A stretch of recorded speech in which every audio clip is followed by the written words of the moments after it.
जय श्री कृष्णा दोस्तों। I hope आप सभी शानदार होंगे। आज और इस लेक्चर से हम company secretary CS executive CS के एग्जीक्यूटिव लेवल का जो सेकंड ग्रुप है उसका एक सब्जेक्ट या उसका एक मैं ये कह सकता हूं कि एक स्टडी मटेरियल जो है वो हम अभी से या आज के इस लेक्चर से स्टार्ट कर रहे हैं। फ्रेंड्स, जब मैं छोटा हुआ करता था या जब बचपन में था तो कई बार रेंडमली हमें हमारे बड़े बुजुर्ग ऐसा कह देते थे।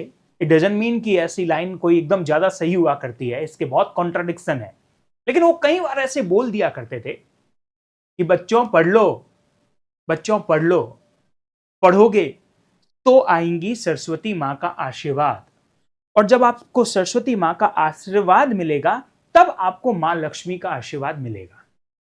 और कई बार मुझे यह भी डायलॉग याद है अपने बड़े बुजुर्गों का, खासकर हमारे पड़ोस में एक दादाजी थे। वो एक लाइन बोलते थे ऐसे ही, हालांकि उस बात के अंदर कितनी सच्चाई है वो आज तक भी मुझे समझ में नहीं आई है, बट वो कई बार बोलते थे, पढ़ लो। आप ये गलतफहमी में मत रहना कि लक्ष्मी और मां सरस्वती दोनों एक साथ मिल जाएंगी। दोनों एक साथ नहीं मिलती है। पहले आप मां सरस्वती को पढ़ो और उसके बाद मां लक्ष्मी के पास पहुंचो। पता है, कई बार मुझे अब जाकर ये फील होता है ये सब्जेक्ट इसका एक्सेप्शन है।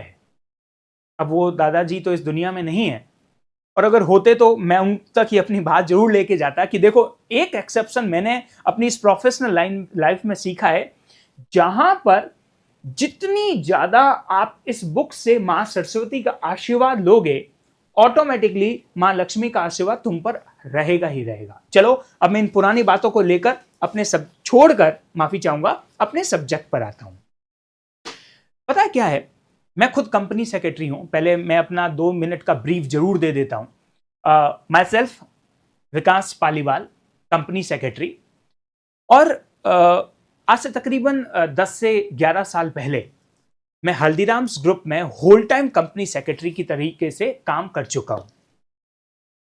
जॉब छोड़ दी। जॉब छोड़ने के बाद में जब से मैं एक ही काम कर रहा हूं, वो है टीचिंग का और सिर्फ टीचिंग का। तो मैं अपने उस पूरे एक्सपीरियंस जो तकरीबन अगर सारा जोड़ेंगे, जॉब का प्लस टीचिंग का, अगर उस और साथ साथ में सीएस की प्रैक्टिस का, तो तकरीबन तकरीबन 12 से 13 साल का ये एक्सपीरियंस एक लाइन में समअप हो जाएगा।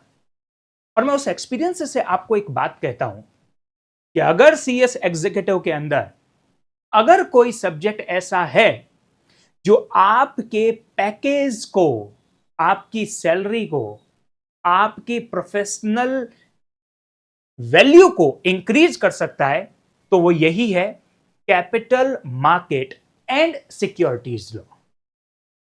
फर्स्ट ग्रुप में आपने 2 सब्जेक्ट्स पढ़े होंगे मेनली, अगर लॉ की मैं बात करूं तो पहला सब्जेक्ट आपने पढ़ा होगा जीआईजीएल, जनरल लॉ, और सेकंड टॉपिक आपने या सेकंड मॉड्यूल जो आपने पढ़ा होगा कंपनी लॉ।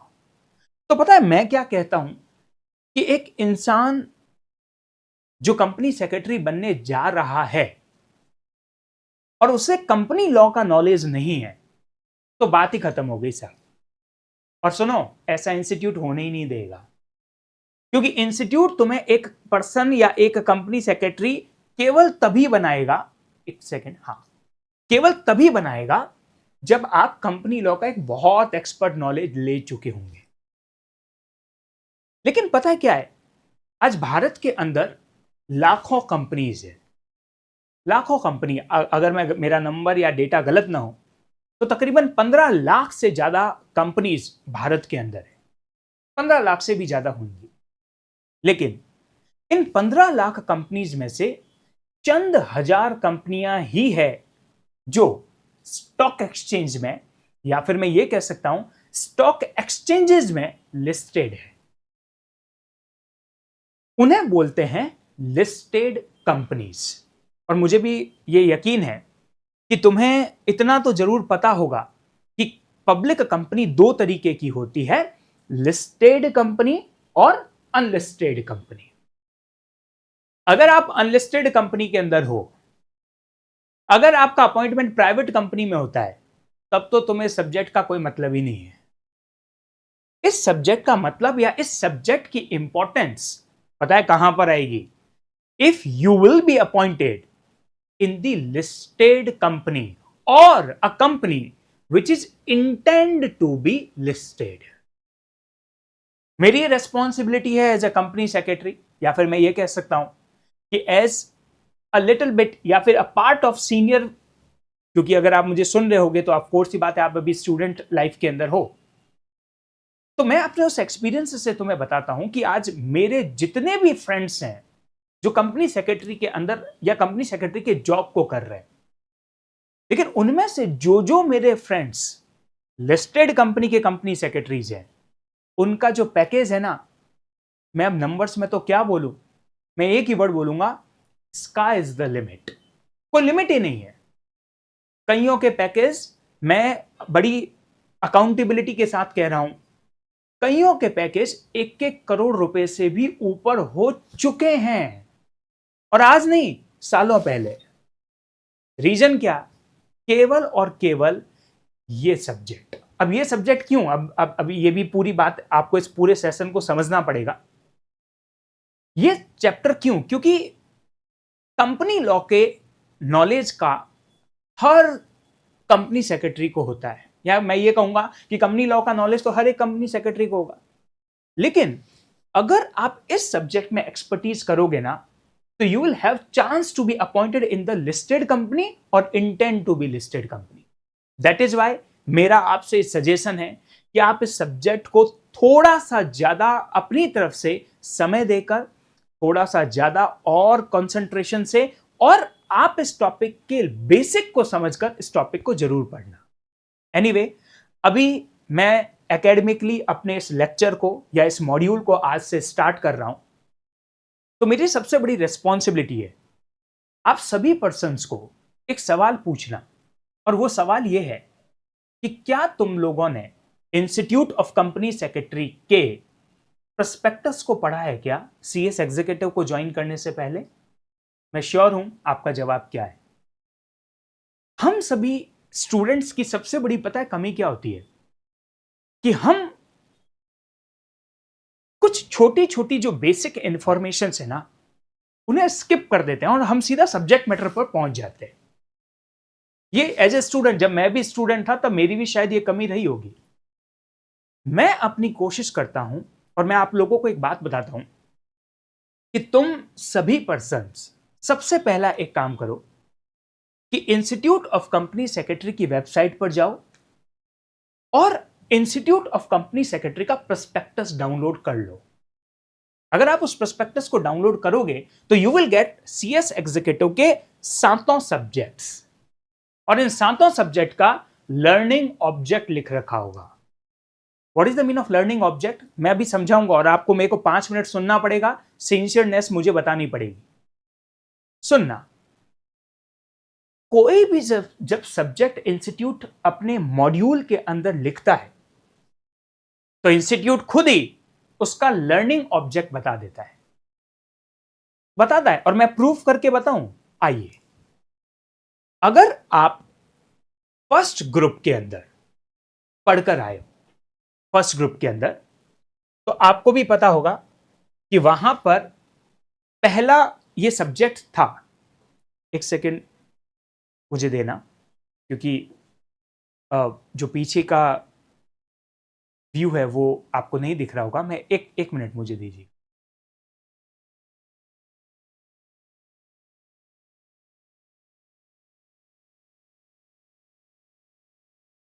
चले, देखें, आप देखना, ये है jurisprudence, interpretation and general law. मैं ये चाहता हूं कि आप इसको सीखो, 2 मिनट लगेंगे, पर आप इसको समझना, क्योंकि आप में से अभी जो मुझे सुन रहे हैं उसमें मोस्ट ऑफ द पर्संस ऐसे हैं जो फर्स्ट ग्रुप एक बार देख चुके हैं और एक बार पेपर भी लिख चुके हो, तो आप इस चीज को और अच्छे से समझ पाओगे कि कहीं तुमने जेआईजीएल और कंपनी लॉ को पढ़ने में कुछ गलती तो ना कर दी, और या फिर अगर पढ़ लिया है, भगवान जी की कृपा से आपने उसको क्लियर भी कर दिया है, तो एटलीस्ट अब अपने नीचे जो जूनियर पर्सन्स आ रहे हैं ना, उनको इसके बारे में जरूर बता देना। सुनना, ये JIGL का ऑब्जेक्टिव्स है। क्या लिख रखा है? To provide understanding, applicable and working knowledge of jurisprudence and general law. Second, interpretation skill को इंक्रीज करना और teach the manner of reading law, यानी लॉ कैसे पढ़ा जाएगा, साथ साथ के अंदर इंटरप्रिटेशन स्किल्स कैसे की जाएगी, साथ साथ में अंडरस्टैंडिंग, एप्लीकेशन और वर्किंग नॉलेज कैसा होगा जनरल लॉ का। JIGL यही था। ऑन द अदर हैंड, अगर आप कंपनी लॉ देखते हो तो पता है क्या लिख रखा है? वर्ड पर गौर करना, इधर देखें। To provide conceptual understanding. This word is not in the JIGL. 2 minute मेरी बात को सुन लो। आप में से क्या मेरी इस बात से अग्री कर रहे हैं कि जो कंपनी लॉ का पेपर था, अगर आप लिखकर आए हैं, और अगर लिखकर नहीं आए तो आप जाकर गूगल से सर्च कर सकते हैं। If you will see the examination paper of company law, तो आपको पता पड़ेगा 100 में से 70 to 80 मार्क्स के क्वेश्चंस केस स्टडीज के आ रहे हैं। एम आई राइट और रॉन्ग? क्या तुमको याद आ रहा है कि 70-80 तो मैं कम बोल रहा हूं, 90% ऑफ पेपर इतना कॉम्प्लेक्स आता है कंपनी लॉ का, भाई साहब आंसर लिखना तो बहुत दूर, उसको समझना भी बहुत बड़ी टास्क हो जाती है। उसका रीजन यह इंस्टीट्यूट ऑफ कंपनी सेक्रेटरी यहां दे चुका है।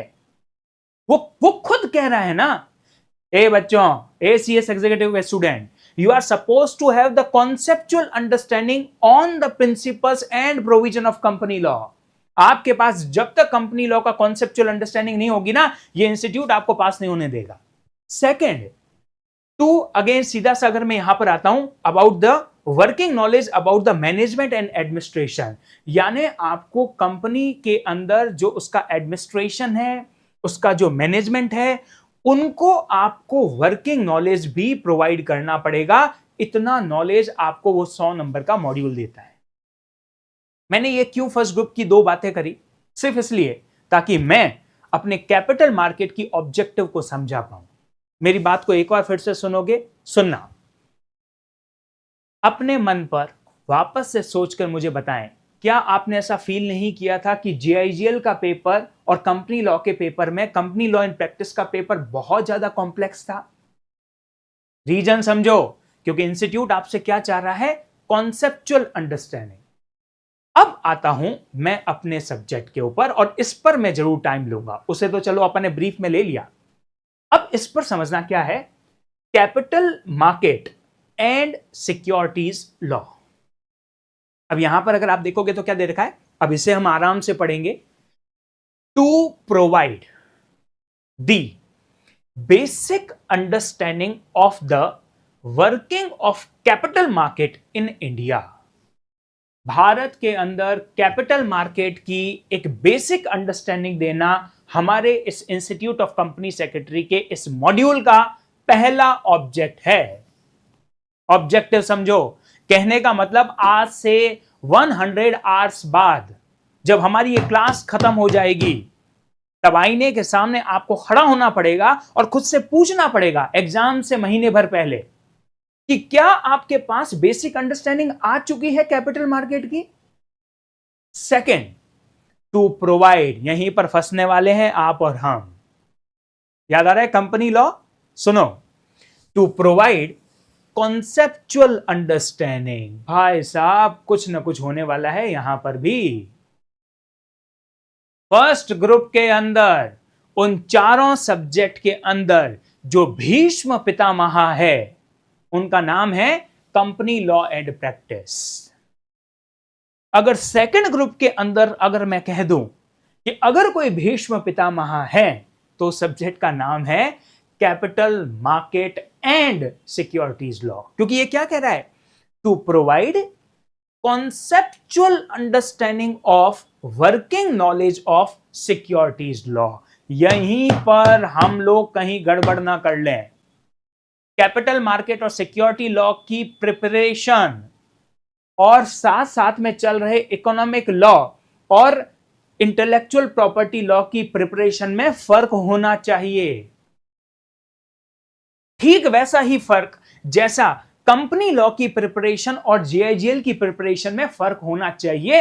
Try to understand the objective of ICSI. Vikas का मत सुनो, 50 विकास इस दुनिया में, इस वर्चुअल दुनिया में और तुम्हें फेस टू फेस क्लासेस में हर जगह मिलेंगे, है ना। इट्स नॉट लाइक, पर आप एटलीस्ट उस संस्थान को, उस इंस्टीट्यूट को तो सुनो ना भाई लोगों। आपको समझना पड़ेगा ना कि इंस्टीट्यूट क्या चाह रहा है, मेरे कहने से कुछ नहीं होगा, है ना। तो अब मेरी बात को समझना और आप इस सिचुएशंस को समझने की कोशिश करना।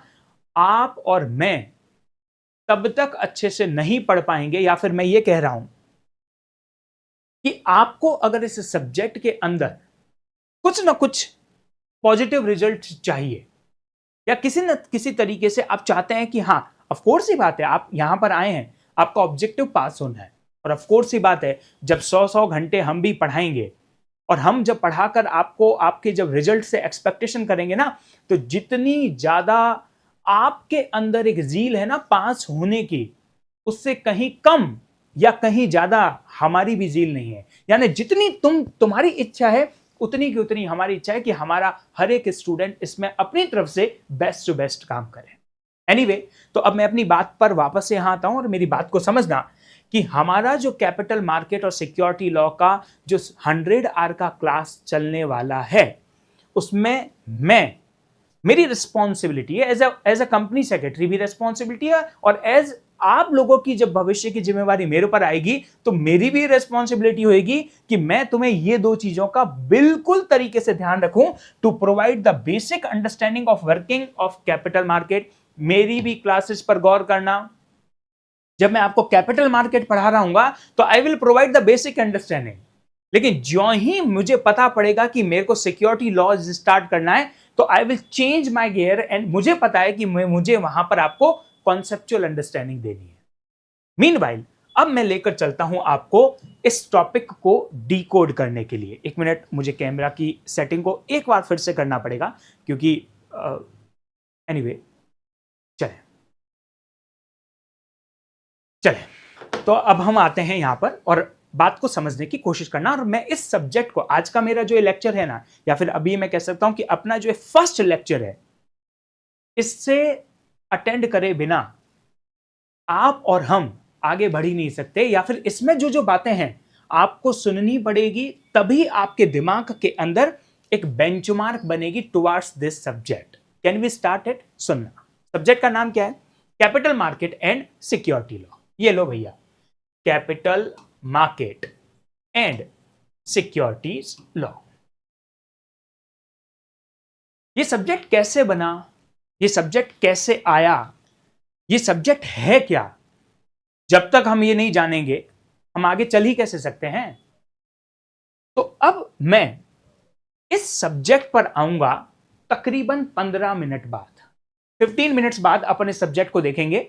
हम चलते हैं पहले इस सब्जेक्ट को लाने के रीजंस पर। सुनना, कंट्री का अपना फाइनेंशियल सिस्टम होता है। आप किसी भी देश में चले जाएं, अमेरिका चले जाएं तो अमेरिका का अपना फाइनेंशियल सिस्टम है, आप यूके चले जाएं, यूके का अपना फाइनेंशियल सिस्टम है, भारत का अपना फाइनेंशियल सिस्टम है। दुनिया के हर डेवलप्ड और डेवलपिंग कोई सी भी कंट्री होगी ना, उन सब का अपना खुद का फाइनेंशियल सिस्टम होता है। लेकिन ये फाइनेंशियल सिस्टम होता क्या है, मैं आपको बताने की कोशिश कर रहा हूं। सुनना, मैं जो कुछ भी बता रहा हूं वो साइंटिफिकली ट्रू नहीं है। मैं ये नहीं कह रहा कि मेरे जो विचार हैं वही सही है, लेकिन हां, मैं इसका एक कॉमन मतलब बताता हूं कि फाइनेंशियल सिस्टम क्या होता है। सुनना, पता है क्या होता है? ये एक ऑर्गेनाइजेशन है जिसे पैसा चाहिए।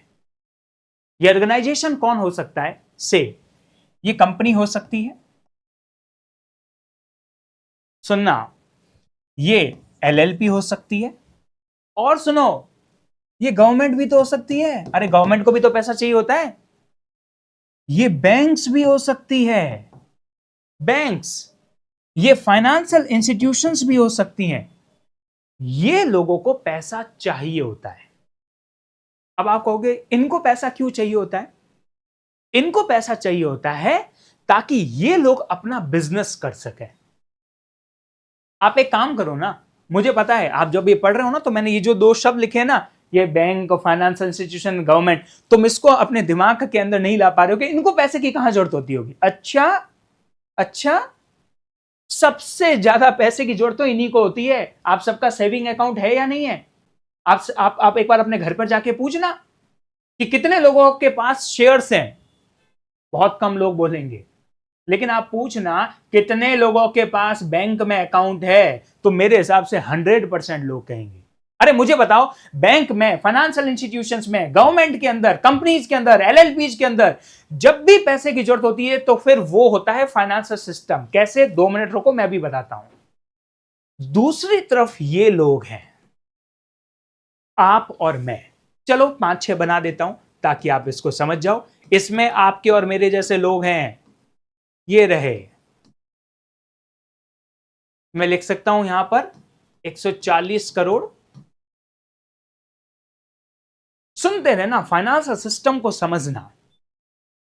एक तरफ इंस्टीट्यूशंस हैं जिन्हें पैसा चाहिए, एक तरफ हम पब्लिक हैं, हम पर्सन्स हैं जिनके पास शायद पैसा है। अब आप कहोगे कि सर सबके पास पैसा हो ऐसा जरूरी तो नहीं है, पर हां, इसमें से जो भी लोगों के पास में एक्स्ट्रा पैसा है, जो अपने पैसे को क्या करना चाहता है? इन्वेस्ट। इन्वेस्ट। मैं तो कह रहा हूं इस 140 करोड़ में से 20 करोड़ तो लोग होंगे ना, इतना तो आप मान लोगे ना। 20 करोड़ लोग, उनके पास पैसा है और actually they want to invest. तो पता क्या होता है? ये इन्वेस्ट, या फिर अब हम इसको कह सकते हैं कि ये इन्वेस्टर। एक सेकेंड, मैं काम करता हूं, मैं इस 140 करोड़ को हटा देता हूं और मैं तो यहां पर लिख लेता हूं कि ये यहां पर 20 करोड़ कौन है? इन्वेस्टर। ठीक है? इन्वेस्टर्स कौन होते हैं पता है? 2 मिनट यहां पर रुकना पड़ेगा। Who are willing to invest. आपको लग रहा है आप इन्वेस्टर्स नहीं हो क्या? इधर सुनो, आपका बैंक अकाउंट है या नहीं है? देखो, ट्राई टू अंडरस्टैंड। मेरी सारी बातों को टेक्निकली मत लेना, टेक्निकली मत लेना, कॉन्सेप्चुअली लेना। तो हो सकता है जिन शब्दों का मैं यूज ले रहा हूं, जो अभी सिर्फ और सिर्फ आपको समझाने के पर्सपेक्टिव से है, लेकिन टाइम आने के बाद मैं इनको डिकोड कर दूंगा। तो सुनो, आप और मैं इन्वेस्टर्स है ना, हमारे पास पैसा है, हम अपने पैसे को इन्वेस्ट करना चाहते हैं। इन्वेस्टर का मतलब ये नहीं होता कि शेयर्स लेना, डिबेंचर्स लेना। इनफैक्ट अगर आप अपना बैंक में भी पैसा डाल रहे हो तो उसको क्या बोलते हैं? इन्वेस्ट करना। पैसा आपने अपना जमा करके रख दिया है, बैंक के अंदर डिपॉजिट करके रख दिया है। तो हम लोग पैसा देते हैं इन्हें। Is it clear? और ये लोग इसके बदले में हमको देते हैं प्रोडक्ट। उसे अपन बोलते हैं फाइनेंशियल प्रोडक्ट। क्या मैं अपनी बात को समझा पाया? तो इस पूरे सिस्टम को फाइनेंशियल सिस्टम कहते हैं, जहां पर दो पर्सन्स होते हैं, a person who needs money और a person who wants to invest his money. और जहां पर ये लोग आपस में मिलते हैं, उस मार्केट को फाइनेंशियल मार्केट कहते हैं। Financial market. मुझे अभी भी आपको 10 मिनट देने पड़ेंगे और 10 मिनट आप मेरी बात को सुन लो। मैं इस पूरे 100 नंबर के सब्जेक्ट को डिकोड कर दूंगा। सुनना, यह है इन्वेस्टर्स, सॉरी, यह है इशूइंग अथॉरिटी जिन्हें पैसा चाहिए, ये हैं इन्वेस्टर्स, इन्हें अपना पैसा इन्वेस्ट करना है। तो इन दोनों की मुलाकात कौन से मार्केट में होती है? फाइनेंशियल मार्केट में। Financial market is the main component of financial system. फिर सुनना, इन लोगों को आपस में जो मिलाती है उसे अपन बोलते हैं फाइनेंशियल इंटरमीडिएटरीज। और फाइनली ये लोग, यानी जो इशूइंग अथॉरिटी है, ये इन्वेस्टर्स को देते हैं फाइनेंशियल प्रोडक्ट। अब 2 मिनट लगेंगे, मैं आपको बताता हूं। अब हम अलग कलर यूज करते हैं। और सुनना, अगर इन्वेस्टर ने या फिर तुम लोगों ने डिपॉजिट किया पैसा बैंक के अंदर, तो बैंक आपको क्या देगा? Saving account, current account. अगर आपने एफडी करवाई तो एक फिक्स डिपॉजिट की रिसीट देगा। अगर आपने सर्टिफिकेट ऑफ डिपॉजिट किया तो आपको सर्टिफिकेट ऑफ डिपॉजिट। अगर आप आरडी करवाते हो, आरडी, तो भी आपको पैसा, आपको एक सर्टिफिकेट देता है कि हां आपने पैसा जमा करवा दिया। अगर आप पैसा इन्वेस्ट करते हो गवर्नमेंट के अंदर, तो गवर्नमेंट्स आपको बॉन्ड देती है, बॉन्ड देती है, बॉन्ड। उस बॉन्ड को प्रोडक्ट कहते हैं, फाइनेंशियल प्रोडक्ट। फाइनेंशियल इंस्टीट्यूशंस भी आपको, अगर आप फाइनेंस इंस्टीट्यूशन के पास जाके एफडी करवाते हो, या फिर आप फाइनेंस इंस्टीट्यूशन के पास में जाके आरडी करवाते हो, या वहां पर आप किसी भी तरीके से पैसा डिपॉजिट करते हो ना, तो they will give you product. अब सुनना, अब जो मैं नाम लूंगा ना वो तुमने सुन रखे होंगे। या फिर ये इन्वेस्टर अगर जा रहा है कंपनी के पास, ये इन्वेस्टर अगर जा रहा है एलएलपी के पास, ये इन्वेस्टर अगर जा रहा है कंपनी के पास में, तो कंपनी इनको क्या देगी as a product? Shares, debentures, bonds. अरे देंगी या नहीं देंगी, तो उससे अपन बोलते हैं फाइनेंशियल प्रोडक्ट। तो अब बात को समझना, और 2 मिनट लगेंगे जैसा भी मैंने आपको बताया, और अब वो 2 मिनट घटकर अब 1 मिनट हो चुका है। अब 1 मिनट में मैं आपको इन चीजों को बताने वाला हूं, सुनना। इसका मतलब मैं ये कह सकता हूं कि फाइनेंशियल सिस्टम के 3 कंपोनेंट्स है: financial market, financial institution and financial product. अब हमें इस फाइनेंशियल मार्केट को डिकोड करना है, और मैं इसको भी डिकोड करूंगा। आइए नेक्स्ट स्लाइड के अंदर सुनना, वापस से वही फोटो बताऊं। ये रहे हमारे खूबसूरत से इन्वेस्टर। अब ये स्लाइड सबसे इंपॉर्टेंट है। ये स्लाइड को अगर आपने समझ लिया ना, तो हम अपने सब्जेक्ट के ऊपर चल लेंगे। सेकंड है इशुइंग अथॉरिटी, जिसका नाम हम रख लेते हैं, या तो वो कंपनी होती है, या वो अदर बॉडी कॉरपोरेट हो सकती है जिसमें एलएलपी भी आ सकती है, या फिर वह बैंक हो सकती है, या फिर वह गवर्नमेंट हो सकती है, और या फिर वो कोई भी फाइनेंशियल इंस्टीट्यूशन हो सकती है। इस इन्वेस्टर्स के पास अपन एक ही एग्जांपल लेते हैं, 5 लाख रुपया है, ठीक है। How much rupees he is having? 5 lakh rupees, and he wants to invest in any of these. Suppose financial system में ये अपने इस पैसे को देना चाह रहे हैं, तो फर्स्ट कंपोनेंट और first step of financial system is financial market. अब मुझे बताओ, ये भैया अपने 5 लाख रुपए कहां इन्वेस्ट करेगा?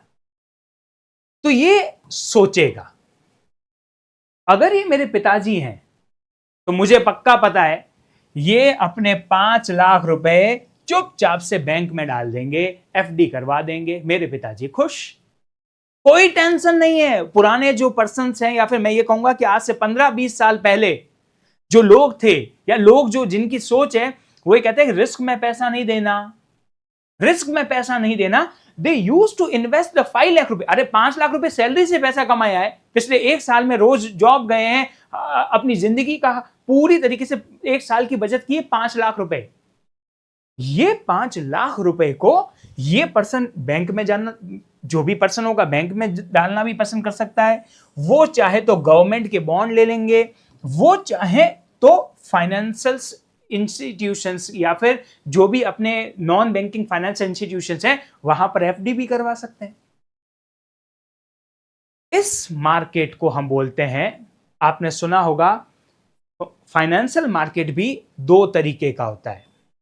फर्स्ट मनी मार्केट, और सेकंड कैपिटल मार्केट। अब हम हमारे सब्जेक्ट में पहुंच रहे हैं। ये भैया अगर रिस्क नहीं चाहता है, ये भैया को रिटर्न कम पसंद है, ये भैया चाहता है कि मेरी जिंदगी शांति से बनी रहे, ये भैया जी जाएंगे किस मार्केट के पास? ऐसा कहा जाता है मनी मार्केट के पास। आप अपने घर पे पूछना तो सही, अपने घर वालों से, अपने दादाजी से, अपने पिताजी से, कि अगर उनके पास पैसा है वो कहां इन्वेस्ट करना पसंद करेंगे। इफ ही इज सेइंग कि वो इन्वेस्ट करना पसंद करेंगे बैंक्स के अंदर, गवर्नमेंट के अंदर, या कोई भी इंस्टीट्यूशंस के अंदर जो फाइनेंशियल इंस्टीट्यूशंस है, तो समझ जाना वो कौन से मार्केट में जा रहे हैं, मनी मार्केट में। लेकिन आपने एक मूवी जरूर देखी होगी या web series, I am sure, 1992 scam 1992, Harshad Mehta. और बड़ा शानदार डायलॉग उसमें बोलते हैं, और मुझे वो जो पर्सन है उन्होंने जो एक्टिंग भी कर रखी है हर्षद मेहता की, अब वो देखने लायक है।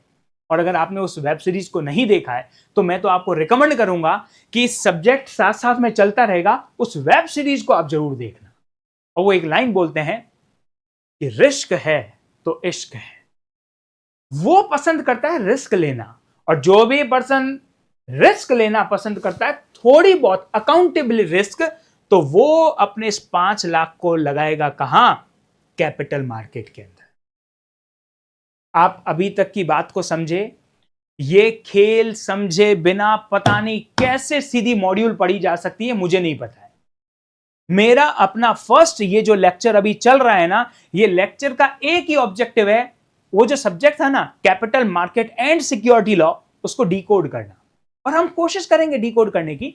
तो ये जो इन्वेस्टर है, ये इन्वेस्टर मनी मार्केट में भी जा सकता है और कैपिटल मार्केट में भी जा सकता है। हां, चाहे मनी मार्केट में जा रहा हो चाहे कैपिटल मार्केट में जा रहा हो, बोला तो यही जाएगा ना कि वो देश के फाइनेंशियल सिस्टम में जा रहा है। इसी को तो फाइनेंशियल सिस्टम कहते हैं ना। एक सेकंड, अभी से ठीक 10 मिनट पहले की बात याद आ रही है, यहां पर आ जाइए। मैंने क्या कहा था, देयर आर 2 पर्सनैलिटी। ज्यादा इसको एकदम कॉम्प्लिकेटेड करने की जरूरत नहीं है। इन लोगों को पैसा चाहिए और इन लोगों को पैसा इन्वेस्ट करना है। ये लोग जहां पर मिलते हैं उस जगह को फाइनेंशियल सिस्टम कहते हैं, या फिर मैं ये कह सकता हूं ये लोग जहां मिलते हैं उसे हम बोलते हैं फाइनेंशियल मार्केट। एक सेकंड, तो सुनना, ये जहां मिल रहे हैं उसको अपन बोलते हैं फाइनेंशियल मार्केट, और ये इस पूरे सिस्टम को हम फाइनेंशियल सिस्टम कहते हैं। एनीवे, हम वापस से यहां पर आते हैं। तो ये भैया फाइनेंशियल मार्केट में आए, तो फाइनेंशियल मार्केट में इसको मिले 2 मार्केट। कौन कौन से, मनी मार्केट और कैपिटल मार्केट। अब मैं आपको बताता हूं कि आखिर आपके घर वाले या जो बड़े बुजुर्ग हैं हम लोगों के, या फिर हमारे जो सीनियर्स हैं, वो क्यों मनी मार्केट को चूज करते हैं। हम उस पर भी आते हैं वापस से। ये आप हो, या फिर हम ये कह सकते हैं ये है इन्वेस्टर, और ये है ये लोग जिन्हें पैसा चाहिए। कंपनी हो गया, एलएलपी हो गया, बैंक हो गई, गवर्नमेंट हो गई, या कोई भी अदर इंस्टीट्यूशन हो गया। तो यहां पर जब ये भाई पैसा लेकर आएगा तो इससे ये जो ही एंटर होगा कौन से मार्केट में, फाइनेंशियल मार्केट में। इससे 2 मार्केट दिखेंगे। ये सब वर्चुअल हो रहा है, ये सब इमेजिनेशन में हो रहा है, माफी चाहूंगा वर्चुअल की जगह, ये सब इमेजिनेटरी मार्केट है। ऐसा नहीं है कि तुम मुझे बताओ कि सर ये मार्केट का एड्रेस क्या है, जी नहीं। He is having money, he will go in the financial market. In the financial market there are 2 options, first money market and second capital market. अब ये इस भाई को सोचना है कि वो किस मार्केट में लगाए। वो चाहे तो मनी मार्केट में भी जा सकता है और वो चाहे तो कैपिटल मार्केट में भी जा सकता है। वो क्यों जाएगा मनी मार्केट में, पता है? क्योंकि मनी मार्केट लगभग, अगर मैं परसेंटेज गलत ना लिखूं, 100% प्रोटेक्टेड है। पता है क्यों प्रोटेक्टेड है? Because money market will be regulated bye reserve bank of India.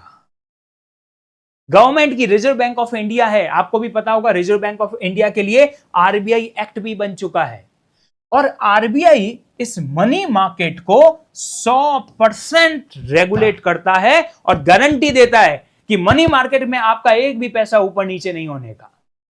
चाहे लॉकडाउन हो जाए, चाहे कोरोना आ जाए, आपका पैसा अगर इस मनी मार्केट में पड़ा है, एक सेकंड, आपको याद नहीं है क्या वो कोरोना का वक्त में लोगों के शेयर्स एक एक दिन के अंदर कैपिटल मार्केट वाले 10-10%, 15-15% उनकी वैल्यू गिर गई थी। लेकिन अगर किसी पर्सन ने अब आपको आपके बड़े बुजुर्ग सही लगेंगे, जिसने 5 लाख की एफडी ले रखी थी, अ person who has invested in the money market, tension free था। क्यों टेंशन फ्री था? क्योंकि वो रेगुलेट होती है किससे? आरबीआई से, और वहां के नॉर्म्स, वहां का यूटिलाइजेशन अलग तरीके से होता है। लेकिन भारत में ऐसा कहा जाता था, या अभी भी कहा जाता है, कि यह मार्केट बड़ा रिस्की है। कौन सा मार्केट? Capital market. एक और स्लाइड हमको लेनी पड़ेगी और हम लेते हैं। वापस से चलते हैं नेक्स्ट पॉइंट पर। अब हम इस भैया को बना देते हैं रिस्क लेने वाला पर्सन। ठीक है? कितने रुपए हैं इसके पास में? 5 लाख। डन। अब यहां पर हम बैंक्स को हटा देते हैं और यहां पर सिर्फ रख देते हैं कंपनी को। If this person has decided to invest in capital market, अगर इसने डिसाइड कर लिया है कि ये अपना पैसा कहां पर इन्वेस्ट करेगा? कैपिटल मार्केट में, तो ये 5 लाख रुपए लेके आएगा कैपिटल मार्केट में। यहां पर ये कंपनी होगी, एक नहीं, ऐसी हजारों कंपनीज होंगी अपने प्रोडक्ट्स के साथ, शेयर्स के साथ, डिबेंचर्स के साथ, बॉन्ड के साथ, म्यूचुअल फंड के साथ। अगर ये इसको यहां पर इन्वेस्ट कर रहा है, इन विच मार्केट? कैपिटल मार्केट, तो क्या इसको अपनी रिस्क नहीं लगेगी? क्योंकि इसके दिमाग में एक पॉइंट आएगा, यार मनी मार्केट सही है ना यार, मनी मार्केट में रिस्क कम है, क्योंकि वो it will be regulated by the RBI. तो इसको बताना, भाई भाई 2 मिनट रुक जा। कैपिटल मार्केट को पूरी तरीके से रेगुलेट करता है सिक्योरिटी लॉ। तो समझ में आया? आपके मॉड्यूल का नाम capital market and securities law, या फिर आप यूं भी कह सकते हो securities laws and capital market. तो मैं इन शॉर्ट आपको बताऊं, 2 तरीके के मार्केट होते हैं। कौन कौन से? पहला मार्केट मैंने आपको बताया, मनी मार्केट। हमारे कोर्स में मनी मार्केट नहीं है। If you want to understand the money market, जाएं बैंकिंग का कोर्स करें। इंस्टीट्यूट ऑफ कंपनी सेक्रेटरी ने मनी मार्केट को बहुत छोटे से कुछ पैराग्राफ्स में अपने मॉड्यूल में दे रखा है। हां, आज से 8-9 साल पहले जो पुराने से पुराना कोर्स होता था, जो मैंने पढ़ा है, उसमें मनी मार्केट भी हुआ करता था। तो हमारे इंस्टीट्यूट ऑफ कंपनी सेक्रेटरी को लगा कि क्या जरूरत है मनी मार्केट की, उन्होंने अपने कोर्स से मनी मार्केट को हटा दिया। आज से 2 माफी चाहूंगा, 2 कोर्स पहले हमारी मॉड्यूल का क्या नाम हुआ करता था पता है? Financial system and capital market. Financial system, तो जब वो फाइनेंशियल सिस्टम होता था तो उसमें मनी मार्केट भी आता था और कैपिटल मार्केट भी आता था। तो अभी मेरी बात को आप समझे क्या? तो अब अगर मैं वापस से यहां पर आता हूं और अब मैं इस बात को समझाता हूं, तो आप समझे क्या? ये सभी वो पर्सन हैं जिनको पैसा चाहिए, ये वो पर्सन है जिनको पैसा इन्वेस्ट करना है। इन लोगों की मुलाकात, अपन एक एग्जांपल लेते हैं। सपोज ये मेरे पैसे हैं, ठीक है, मेरे ये पैसे हैं, 10 लाख रुपए हैं, मैं इसको मार्केट में इन्वेस्ट करना जा रहा हूं। तो एज ए इन्वेस्टर, अब पता है मैं क्या करूंगा? मैं अगर आपको इसको बताऊं, यहां पर मेरे ये 10 लाख रुपए हैं, यहां पर मुझे मिलेगा कैपिटल मार्केट, यहां पर मुझे मिलेगा मनी मार्केट। अब मैं इसको कहां इन्वेस्ट करूं? ये मेरी इच्छा है, आई एम द इन्वेस्टर, मैं जो भी करूंगा मेरी मर्जी से करूंगा। ये मेरे 10 लाख रुपए हैं। Suppose if 10 lakh rupees I am investing into the banking sectors. Suppose I am investing my 10 lakh rupees for short term requirements, which is highly liquid. Highly liquid, I will go at the money market. मेरे father, मैं आपको बताऊं ना, 100% money market choose करेंगे। He will never choose। अभी भी उनको मैं कितनी बार बोल चुका हूं कि पिताजी आप कैपिटल मार्केट में आ जाइए, but he will never ever trust on the capital market. वो उनकी सोच है, जो सही है या गलत है, जिसका एग्जांपल मैंने आपको कोरोना के वक्त बता दिया कि सही थी, क्योंकि वहां पर रिस्क नहीं होती। तो अगर आप अपना ये 10 लाख रुपया, चलो ये रहा विकास, 2 मिनट समझना, ये रहे विकास के 10 लाख रुपए। कृपया विकास को हेल्प करो कि विकास कौन से मार्केट में जाए, मनी मार्केट में जाए या कैपिटल मार्केट में जाए। आप बताओ ना, आपके पास 10 लाख रुपए, तो आप क्या करोगे? तो हो सकता है कुछ समझदार लोग क्या कहेंगे, सर 5 लाख तो यहां इन्वेस्ट कर लेंगे, 5 लाख है। लोग करते हैं। आप एक बार अपने घर पे जाके पूछो तो सही, आप अपने पापा से पूछो, अपने बड़े भाई से, बड़ी सिस्टर से पूछो, आप अपनी मम्मी से पूछो, अगर वो जो भी पर्सन अपना पैसा है वो कहां इन्वेस्ट कर रहे हैं, कहां इन्वेस्ट होता है, मैं बताऊं? गोल्ड ले लेंगे, प्रॉपर्टी ले लेंगे। कितनी प्रॉपर्टी ले लोगे? 1 प्रॉपर्टी, 2 प्रॉपर्टी, खत्म। गोल्ड ले लोगे, कितना ले लोगे? उसके बाद भी आदमी तो हर रोज काम करता है, हर महीने सेविंग करता है। आज सपोज करो आपके घर वाले जो भी काम कर रहे हैं, महीने के 5-5, 10-10 हजार रुपए बचाकर भी साल का जो 1,00,000-1,25,000 रुपया बचाएंगे, इसको कहां देंगे? मैं बताऊं कहां देंगे? 50-60 हजार रुपए की तो एफडी करवा देंगे मनी मार्केट में, और अगर थोड़ा सा रिस्क पसंद है तो they can go at the capital market. मैं ये बार बार जो बोल रहा हूं ना, रिस्क पसंद है, अरे रिस्क नहीं है, क्योंकि इस कैपिटल मार्केट को रेगुलेट करता है सिक्योरिटीज लॉ। इस मनी मार्केट को रेगुलेट करता है कौन? Reserve bank of India. Is it clear? क्या अभी से ठीक 25 मिनट पहले मैंने अपने सब्जेक्ट को स्टार्ट किया था और मैंने आपको बताया था कि आप सबसे पहले इस सब्जेक्ट को समझो। नहीं पढ़ाना मुझे पहला टॉपिक क्या है, दूसरा टॉपिक क्या है, तीसरा टॉपिक क्या है, चौथा टॉपिक क्या है, नेक्स्ट लेक्चर में ले लेंगे। सब्जेक्ट तो समझो ना। ये यूं ही बस भीड़ के अंदर इकट्ठा होना है कि हाँ सही है, पहला टॉपिक ये रहा, capital market what is the, अरे छोड़ो, हो जाएगा। ट्राई टू अंडरस्टैंड कि इंस्टीट्यूट ने कितना थिंक टैंक ने सोचकर इस सब्जेक्ट को बनाया है, capital market and security law. अब अगला सवाल आता है, जिसे अगर मैंने अभी बता दिया तो मेरा आज का ये लेक्चर का जो ऑब्जेक्टिव है ना, जब मैंने आपको कहा था हर एक चीज के अपने ऑब्जेक्टिव होते हैं, वो पूरा हो जाएगा। सुनना, ये है कैपिटल मार्केट। बताओ कैपिटल मार्केट क्या होगा? बताओ, एक सेकंड इसको हटाते हैं। कैपिटल मार्केट में क्या होगा? अब अपन मनी मार्केट नहीं ले रहे हैं, कैपिटल मार्केट ले रहे हैं। यहां पर होगी कंपनी। एक सेकंड, यहां पर होगी कंपनी। मैं क्यों कह रहा हूं कंपनी ही होगी? क्योंकि कैपिटल मार्केट की मेन प्लेयर कंपनी ही है, और मनी मार्केट की मेन प्लेयर, लो चलो यहां पे बता देते हैं, अगली स्लाइड पे चलते हैं। इसको हटाता हूं यहां से। मनी मार्केट का मेन प्लेयर कौन है पता है? बैंक्स, गवर्नमेंट्स, स्टेट और सेंट्रल, और फाइनेंशियल इंस्टीट्यूशन। वहीं पर कैपिटल मार्केट की मेन प्लेयर कौन है? कंपनी। कौन है? Foreign company. कौन है? कंपनी, कंपनी और कंपनी। अरे कंपनी ही है, इसीलिए तो हम पढ़ रहे हैं एज ए कंपनी सेक्रेटरी। अब आप दोनों में फर्क समझे? मनी मार्केट के मेन प्लेयर ये हैं, इसीलिए रिस्क कम होता है, और कैपिटल मार्केट के मेन प्लेयर होते हैं कंपनी। मेन प्लेयर मतलब जो कैपिटल मार्केट से पैसा लेते हैं। ये दोनों मार्केट हैं फाइनेंशियल मार्केट, और ये financial market is a part of financial system. ये इस तरीके से चेंज चलती है, और हर देश में ऐसा होता है।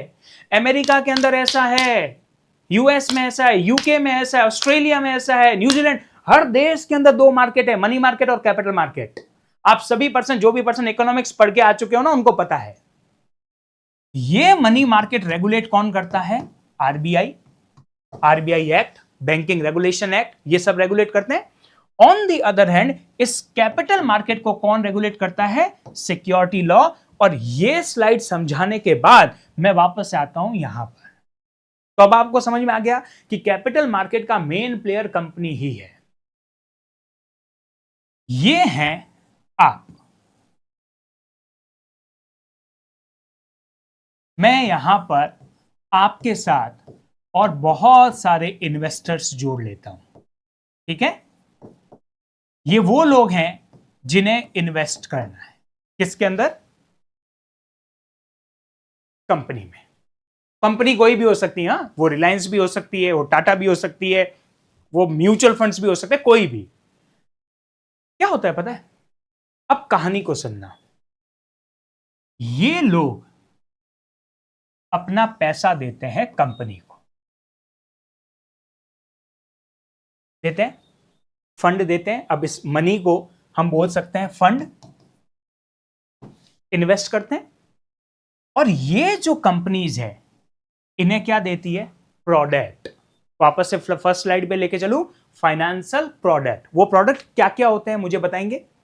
शेयर्स हो सकते हैं, डिबेंचर्स हो सकते हैं, बॉन्ड्स हो सकते हैं, या कुछ भी। छोड़ो, क्या आप इस कहानी को समझे? अब मैं इन्हें फिर से हाईलाइट कर लेता हूं ताकि अच्छे से समझ जाए। ये है कंपनी और ये है इन्वेस्टर्स। अब अगले 5 मिनट में आपका सब्जेक्ट डिकोड होने वाला है। इस पूरे मार्केट को हम बोलते हैं कैपिटल मार्केट। अब इस कैपिटल मार्केट को रेगुलेट कैसे किया जाता है वो सुनना। अभी आपको इतना तो पता पड़ चुका होगा कि capital market will be regulated by the securities law. तो मेरा एक सवाल है आपसे, ये सिक्योरिटी लॉज क्या होता है? ठीक है, तो अब हम आएंगे इस सिक्योरिटी लॉ पर। यानी इस पूरे मार्केट को देखो, मुझे केवल अगले 5-7 मिनट दे दो, ये सब्जेक्ट को हम इतना शानदार डिकोड करेंगे, उसके बाद अगले लेक्चर से स्टार्ट कर लेंगे जो तुम चाह रहे हो, पहला टॉपिक। पर यहां सुनो, इस पूरे सिस्टम को, या फिर मैं ये कह सकता, ऑल्दो ये फाइनेंशियल सिस्टम ही है, इस पूरे फाइनेंशियल सिस्टम के कैपिटल मार्केट को रेगुलेट करना है, हमें चाहिए सिक्योरिटी लॉ। सरकार ने या पार्लियामेंट ने इसको रेगुलेट, इस पूरे सिस्टम को रेगुलेट करने के लिए सिक्योरिटीज लॉ बना रखा है। तो मैं आपसे पूछूं, आरबीआई तो आपको भी पता है ना कि आरबीआई के लिए आरबीआई एक्ट है, लेकिन ये सिक्योरिटी लॉज क्या है? क्या सिक्योरिटीज एक्ट है क्या? कौन सा लॉ है जो इसको रेगुलेट कर रहा है? तो अब सुनना, सबसे मेन प्लेयर कौन है? कंपनी है ना। कंपनी को रेगुलेट किया जाएगा कंपनीज एक्ट 2013 से। किससे? कंपनीज एक्ट, मैं इसको अलग कलर से यूज कर लेता हूं, कंपनीज एक्ट 2013 से। यानी सिक्योरिटी लॉ को रेगुलेट करने के लिए पहला एक्ट है कंपनीज एक्ट 2013। ए कंपनीज एक्ट, इधर आ, इधर आ, कंपनीज एक्ट, इधर आ, इधर आ। तुझे कंपनी का ध्यान रखना है कि कंपनी का मैनेजमेंट सही तरीके से चल रहा है, बोर्ड मीटिंग सही से हो रही हो, जनरल मीटिंग सही से हो रही हो, कंपनी के अंदर कंपनी के जितने भी अकाउंट्स हैं, फाइनेंशियल स्टेटमेंट है, ऑडिटिंग है, कंपनी के सारे जो ऑपरेशनल और वर्क हो रहे हो वो सब भी सही हो रहे हो, फाइनेंशियल स्टेटमेंट सही से बन रहे हो as per schedule number 3, financial statement को ऑडिट कर रहे हैं एक सीए भैया, प्लस उसके आरओसी रिटर्न फाइल कर लेगा क्या तू? Yes sir. ठीक है, तो कंपनी की रिस्पॉन्सिबिलिटी किसको दे दी? कंपनीज एक्ट की। ज्वाइंट कंपनीज की रिस्पॉन्सिबिलिटी दी तो इन्होंने कहा सर हमको भी तो देखो, हम भी तो इस मार्केट का हिस्सा हैं। तो सुनो, इनके प्रोटेक्शन के लिए है सेबी एक्ट 1992। पार्लियामेंट, सेबी जी इधर आओ। Now it is your responsibility to protect the interest of investor. Yes sir. Now it is your responsibility to regulate the entire capital market. Will you? Yes, sir. तो सेबी को लाया गया किसके लिए? For the protection of investors and to regulate this entire capital market. दो act को एक के 47 देकर पार्लियामेंट ने भेज दिया। कंपनीज एक्ट को भेजा क्या कहकर? तुझे किसका ध्यान रखना है? कंपनी का, क्योंकि ये इशूइंग अथॉरिटी है, सबसे ज्यादा पैसा लेकर यही जाएंगी कैपिटल मार्केट से। प्लस पीछे पीछे बना दिया सेबी एक्ट को। अब मैं आपसे एक सवाल पूछूं आराम से, इन लोगों ने जब पैसा दिया या फिर फंड दिया तो कंपनी ने इनको क्या दिया? शेयर्स, डिबेंचर्स, बॉन्ड्स, क्या मुझे बताओगे इसे एक शब्द में क्या कहते हैं? Securities. Are you understanding the point? तो सुनना वापस से वही बात, अब ये इन्वेस्टर्स ने पैसा दिया, यहां पर आ जाता हूं। इन्वेस्टर्स ने पैसा दिया, कंपनी ने पैसा लिया, ठीक है, गिने और दिए क्या? शेयर्स। लो भैया शेयर्स। इस कॉन्ट्रैक्ट को कौन सा कॉन्ट्रैक्ट कहते हैं? Securities contract. क्या मैं सही हूं या नहीं हूं? अरे जैसे मैं आपका मकान किराए पर लेता हूं, तो आपके और मेरे बीच में जो अग्रीमेंट बनेगा वो कौन सा अग्रीमेंट बनेगा? रेंट अग्रीमेंट, रेंट का कॉन्ट्रैक्ट। ठीक वैसे ये कौन सा कॉन्ट्रैक्ट है? Securities contract. अरे सुन लो फिर से, why this contract is securities contract? क्योंकि company is issuing security to the investor. जिनसे भी पैसा लिया जा रहा है उनको शेयर्स, डिबेंचर्स, बॉन्ड्स, यूनिट्स, यही तो इशू होते हैं ना। तो सिक्योरिटीज कॉन्ट्रैक्ट को रेगुलेट करने के लिए एक एक्ट बना, सिक्योरिटीज कॉन्ट्रैक्ट रेगुलेशन एक्ट 1956। इधर देखें, इधर companies act. Yes sir, I will perform my duty and I will control the entire company and companies management. I will not let the directors and the management permit to any kind of cheating, any kind of mismanagement, any kind of the non compliance of companies act. हम board meeting सही से करवाएंगे, companies act की general meeting सही से कराएंगे, accounts को सही तरीके से मेंटेन करेंगे, ऑडिट करवाएंगे. ये सारा काम है ना, ताकि कंपनी प्रोटेक्टेड रहे. इन सबके ध्यान के लिए कौन आ गया? सेबी. सेबी एक्ट को रिस्पॉन्सिबिलिटी दे दी गई. इस पूरे के पूरे कॉन्ट्रैक्ट को हम बोलते हैं securities contract. Which contract it is? Securities contract. उसके लिए क्या बना दिया? Securities contract regulation act. एक सेकेंड, ये सब बना कौन रहा है वो तो तुम्हें पता है ना? इस देश की पार्लियामेंट. अरे इस देश की पार्लियामेंट का काम ही लॉ बनाना है. तो सुनो, उन्होंने क्या बनाया? Companies act, SEBI act, SCRA act. अभी भी इस मार्केट में कुछ कमी है. पता है क्या कमी है? ये इतना सारा काम, ये कितने लोग हैं पता है आपको? 5 या 10 नहीं, कोई 20-25 देशों की जनसंख्या की पॉपुलेशन के बराबर है. आज भारत के अंदर तकरीबन 15 से 18 करोड़ लोग कैपिटल मार्केट के अंदर है. आई होप तुम इससे एग्री करोगे. तकरीबन 15 से 18, ये मैं आपको मिनिमम बता रहा हूं. अब इतने लोग जब इन लाखों कंपनीज में इन्वेस्ट करेंगे, तो इतना सारा डॉक्यूमेंटेशन कैसे मैनेज होगा?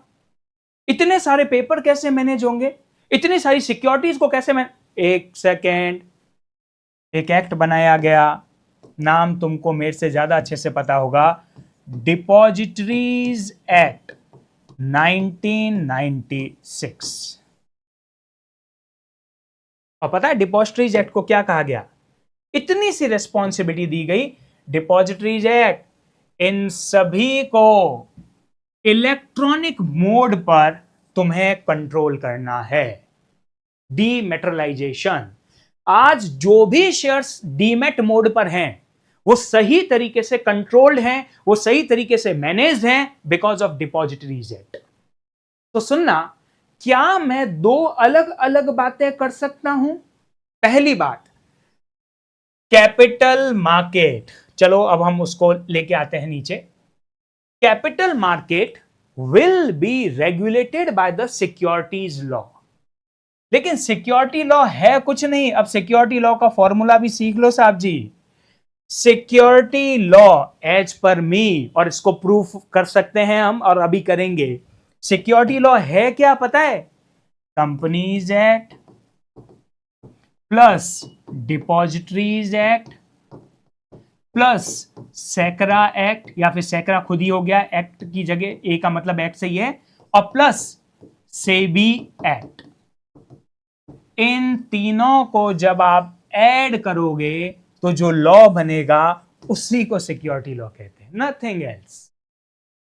Hello, security law. अब मेरी बात सुनना, मैं आपको यहां पर 2 बातें बोलूं. पहली बात, 2 अलग अलग, चलो हम यहां क्यों, हम अलग अलग स्लाइड में चलते हैं. सुनना, मैं 2 बातें कर रहा हूं. पहली बात, फर्स्ट पॉइंट जो मैं आपको बोल रहा हूं ये है कि our capital market will be regulated by the securities law.